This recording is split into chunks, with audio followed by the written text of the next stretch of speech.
नमस्कार दोस्तों, आप सबका मेरे YouTube चैनल पर एक बार फिर से स्वागत है। आज हम बात करेंगे जो मलेशिया के प्राइम मिनिस्टर इंडिया आए हुए हैं मिस्टर अनवर इब्राहिम, उनके बीच और इंडिया के जो गवर्नमेंट है, मोदी गवर्नमेंट, उनके बीच में जो 8 MOUs साइन हुए हैं, समझौते हुए हैं, उसके ऊपर हम थोड़ा सा डिस्कस करेंगे। और इसको डिस्कस करने से पहले मैं थोड़ा सा इंडिया और मलेशिया के जो रिलेशनशिप है उन दोनों के बारे में थोड़ी सी बात करना चाहूँगा। हुआ ये कि जब 2019 में इंडिया ने आर्टिकल 370 हटाया जम्मू कश्मीर से, आर्टिकल 370 और 35A, उस समय जो मुस्लिम कंट्रीज़ थे वो सारे अपना विरोध दर्ज करवा रहे थे गवर्नमेंट से। उसी कड़ी में इंडिया को मलेशिया ने कहा कि हम इसको स्वीकार नहीं करते और आपको आर्टिकल 370 वापस लगा देना, इम्प्लीमेंट कर देना चाहिए जम्मू कश्मीर में। और ये बात पाकिस्तान ने इतना हल्ला मचाया इस बात के ऊपर कि मलेशिया और इंडिया के बीच में जो बहुत सालों के रिश्ते थे वो जम्मू कश्मीर के कारण थोड़े खटाई में पड़ते हुए नज़र आने लगे। और इंडिया ने उस मलेशिया को थोड़ा सज़ा देने के लिए जो भी इंपोर्ट वहाँ से होता है, जो सबसे ज़्यादा इंपोर्ट होता है पाम ऑयल का, और उस पर इंडिया ने पूरा बैन लगा दिया। जब इंडिया ने पाम ऑयल पर बैन लगाया तो जो मलेशिया का एक्सपोर्ट था वो बहुत नीचे आ गया, और जिसके कारण वहाँ की गवर्नमेंट को बहुत मुश्किलों का सामना करना पड़ा।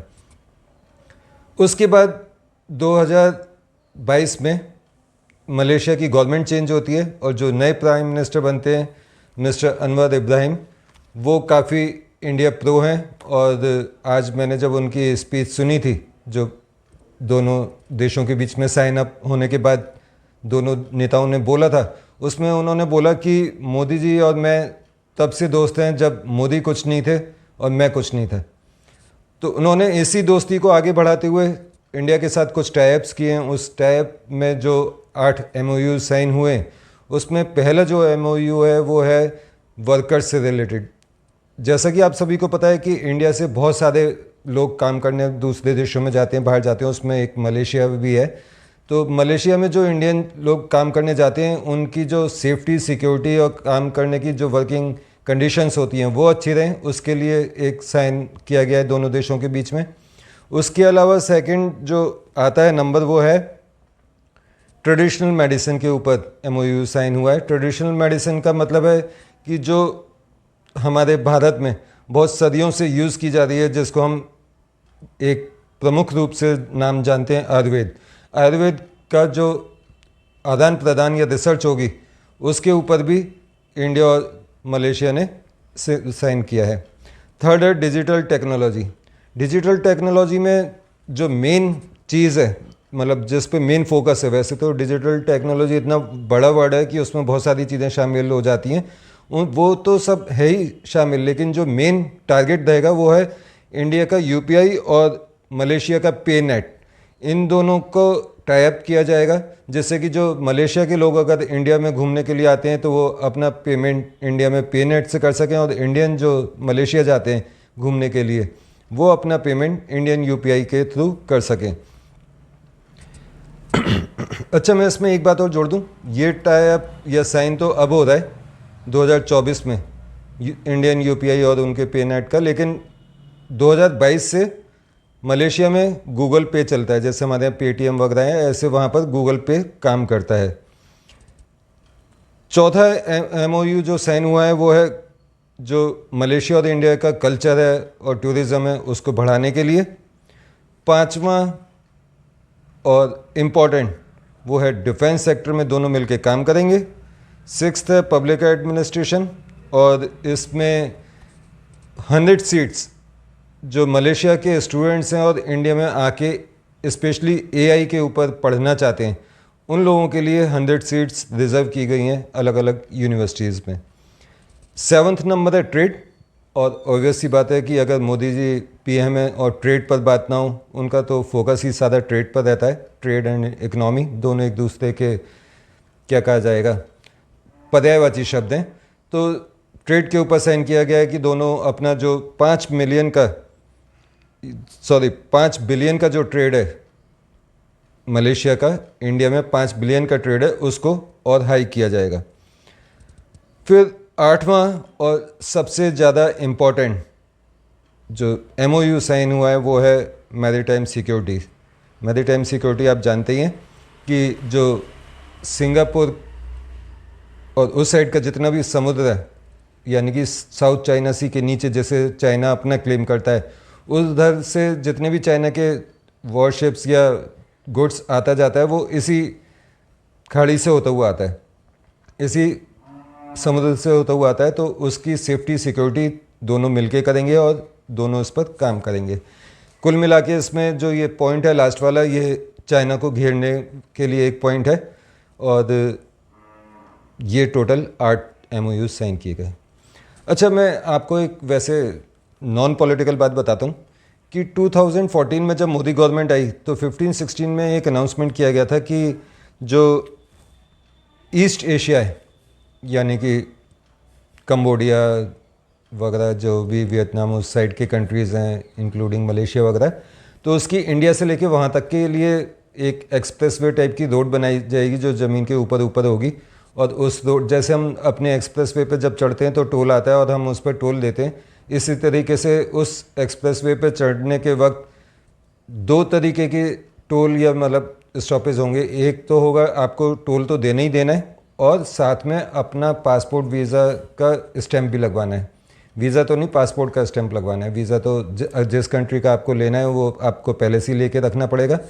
प्लस कुछ कंट्रीज़ ऐसे भी होते हैं जो वीज़ा ऑन अराइवल होते हैं, तो इसलिए मलेशिया के लिए इंडिया की ये कोई प्रॉब्लम है नहीं, इवन कंबोडिया के लिए भी नहीं है शायद।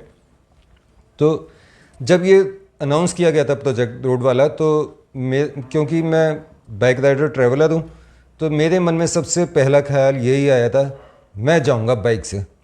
अब लोग बाग पूछते हैं कि जब एरोप्लेन का खर्चा इतना कम है तो फिर बाइक से क्यों जाना है। अब जो लोग कार से इंडिया में घूमते हैं उन्हें कार के अपने मज़े आते होंगे, मैं बाइक से घूमता हूँ तो मुझे बाइक से अपने मज़े आते हैं। हालांकि अगर कोई ये सोचता है कि बाइक से जाने पर कम खर्चा होता है तो मैं उनकी गलतफहमी दूर कर दूं कि बाइक और कार के खर्चे में कोई बहुत ज़्यादा डिफरेंस नहीं है और जितना खर्चा शायद कार से जाने में होता होगा उससे 500-1000 रुपये कम ही खर्चा बाइक से होता है।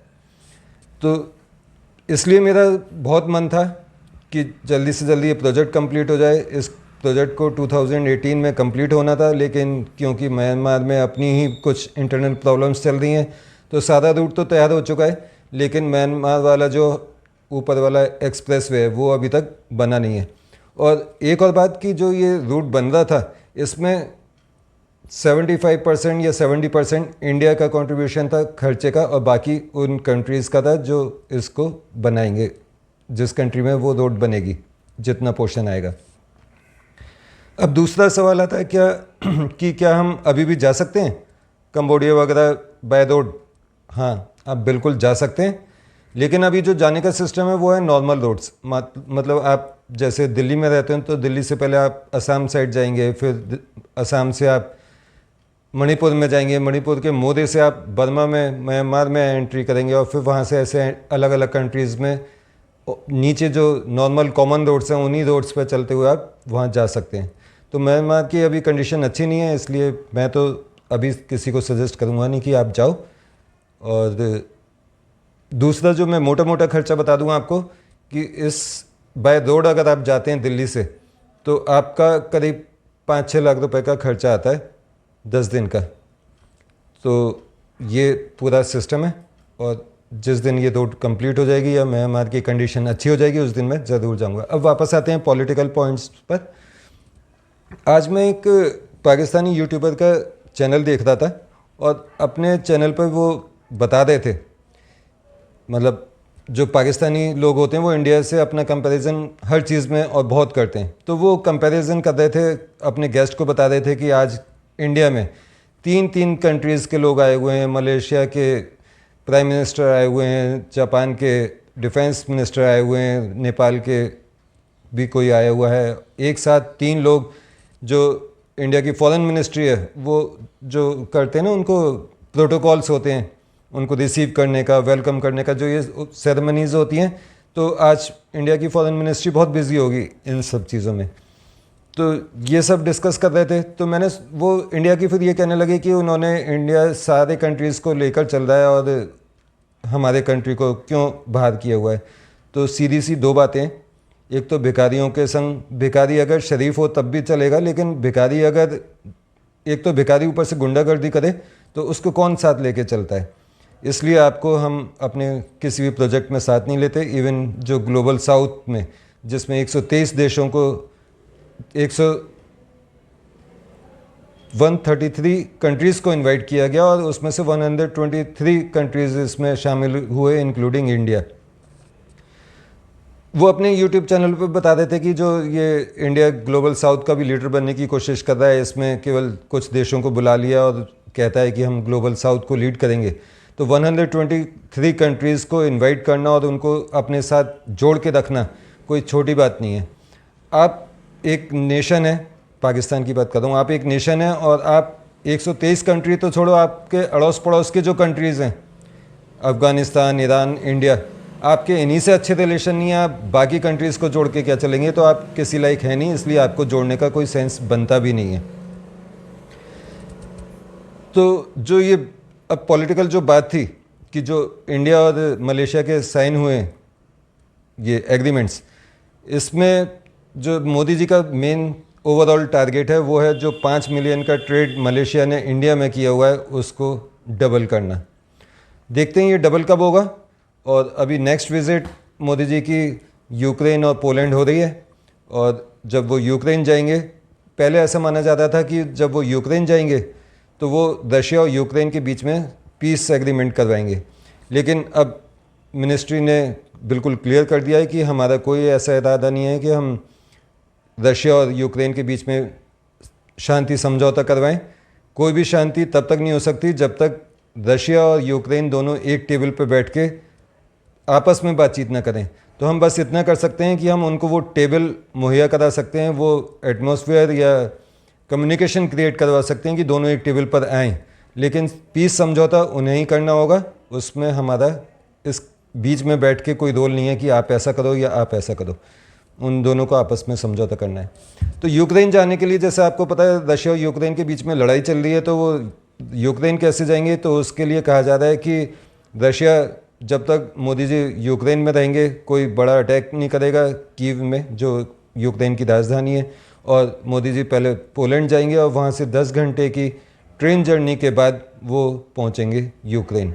आगे क्या होता है वहाँ पर, उसके लिए मैं आपको अपडेट देता रहूँगा। अगर मेरा वीडियो आपको पसंद आया तो इसको लाइक सब्सक्राइब ज़रूर कीजिएगा, और हाँ, बेल आइकन ज़रूर दबाइएगा, जिससे कि मेरा जो भी नया वीडियो आए वो उसका नोटिफिकेशन आप तक पहुँचे। मुझे आपके सपोर्ट की, आपके प्यार की बहुत ज़रूरत है। कृपया ये बरकरार रखें और इसमें मज़ीद और बढ़ावा करें। नेक्स्ट वीडियो तक के लिए मुझे आज्ञा दीजिए। नमस्कार, जय हिंद। नमस्कार। प्रधानमंत्री बनने के बाद अनवर इब्राहिम जी का भारत का यह पहला दौरा है। मुझे खुशी है कि मेरे तीसरे कार्यकाल की शुरुआत में ही भारत में आपका स्वागत करने का अवसर मिल रहा है। फ्रेंड्स, भारत और मलेशिया के बीच एनहेंस स्ट्रेटेजिक पार्टनरशिप का 1 दशक पूरा हो रहा है, और पिछले 2 सालों में प्रधानमंत्री अनवर इब्राहिम के सहयोग से हमारी पार्टनरशिप में एक नई गति और ऊर्जा आई है। आज हमने आपसी सहयोग के सभी क्षेत्रों पर व्यापक रूप से चर्चा की। हमने देखा कि हमारे द्विपक्षीय व्यापार में निरंतर प्रगति हो रही है।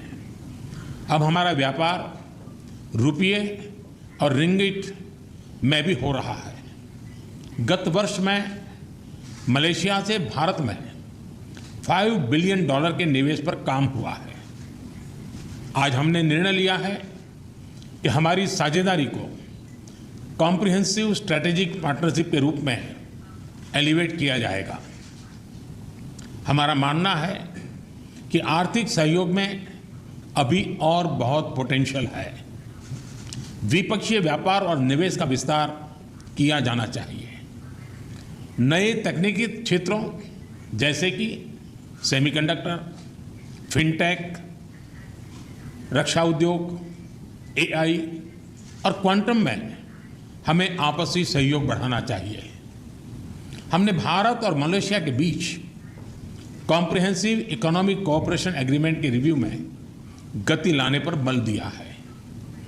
डिजिटल टेक्नोलॉजी में सहयोग के लिए डिजिटल काउंसिल की स्थापना करने का और स्टार्टअप अलायंस बनाने का निर्णय लिया है। भारत के यूपीआई और मलेशिया के पे नेट को जोड़ने के लिए भी काम किया जाएगा। आज सीईओ फोरम की मीटिंग से नई संभावनाएं सामने आई हैं। हम दोनों ने रक्षा क्षेत्र में आपसी सहयोग की नई संभावनाओं पर भी बात की है। आतंकवाद और अतिवाद के खिलाफ लड़ाई में भी हम एकमत हैं।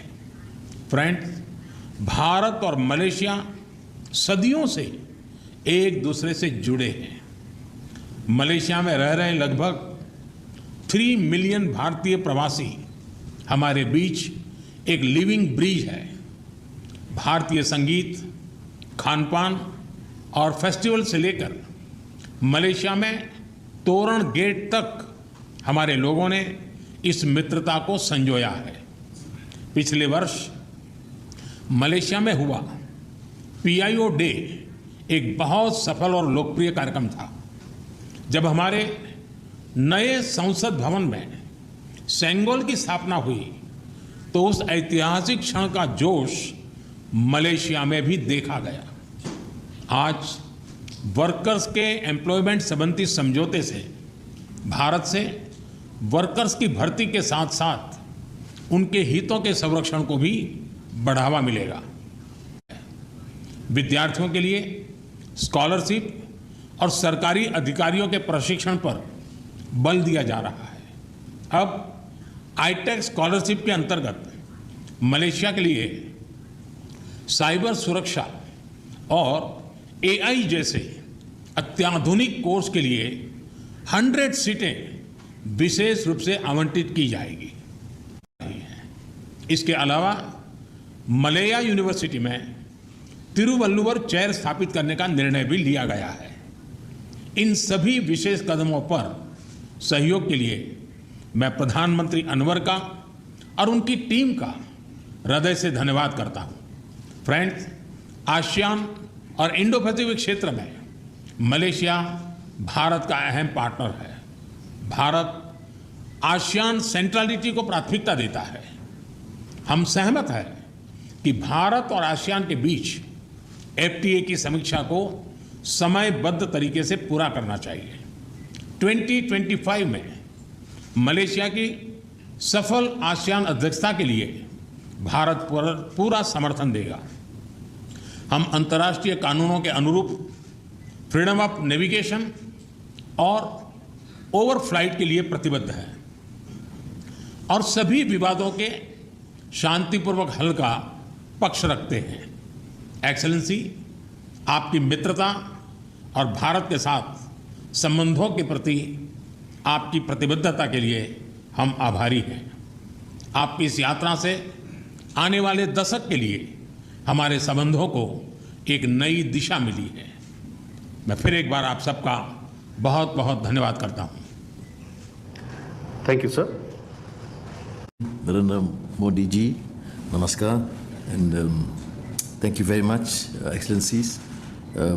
This is a very important personal visit, and also on behalf of the Malaysian government, because Perdana Menteri Narendra Modi ji is Meri Dosti, not only is Prime Minister but is my brother.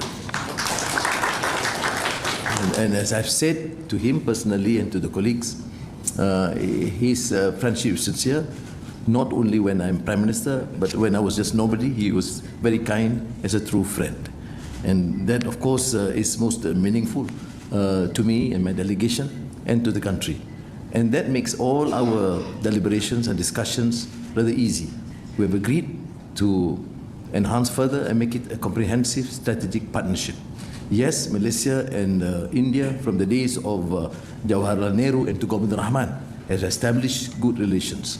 But we realize under our generation that this must be further strengthened in a multitude of areas, which covers, as the Prime Minister has rightly put, digital and investments and trade, in construction and modern agriculture, education, research, in all fields, including military collaboration in terms of joint operations to safeguard our borders, and we look forward to that further enhanced relations.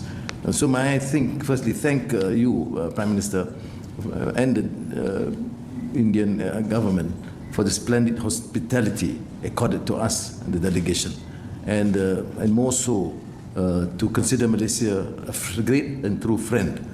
And I must give you this assurance that it is reciprocal, and we will reinvigorate this sort of working relations in all fields. We discussed, frankly, in the bilateral meetings and also in the private conversations, without or no holds barred. We discuss as true brothers on all issues, sensitive or likewise, because this is the true meaning of friendship. We have established understanding on a number of issues, and Prime Minister have kindly mentioned some of them. But I have said, as we have said in the meetings, we will extend this. I personally believe, and I've said this to Prime Minister Narendra Modi ji, that there are so many areas that we need to explore further. And it's unfortunate that in the last many years, this has not been that truly forthcoming. India is an important and great nation with a great history and great culture and civilization. It is in many ways multicultural and multi-religious.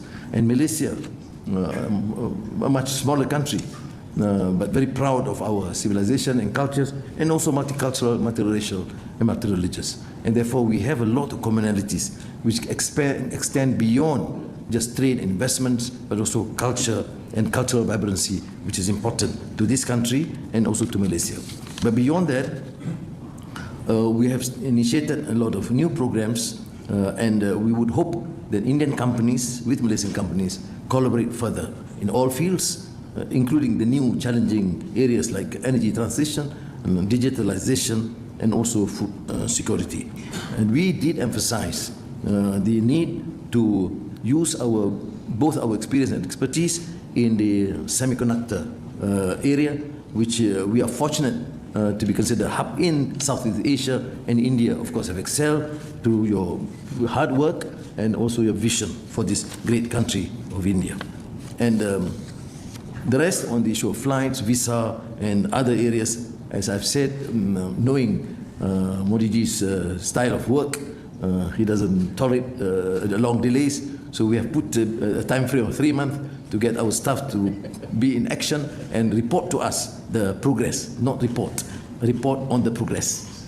And therefore, let me again thank you, Prime Minister Modi ji. And although my remarks are small, but please be assured that it covers multifaceted areas, from health to education to energy to digital, and we will prove that in a short span of time, Malaysia, India will emerge as two strong brotherly nations. Thank you.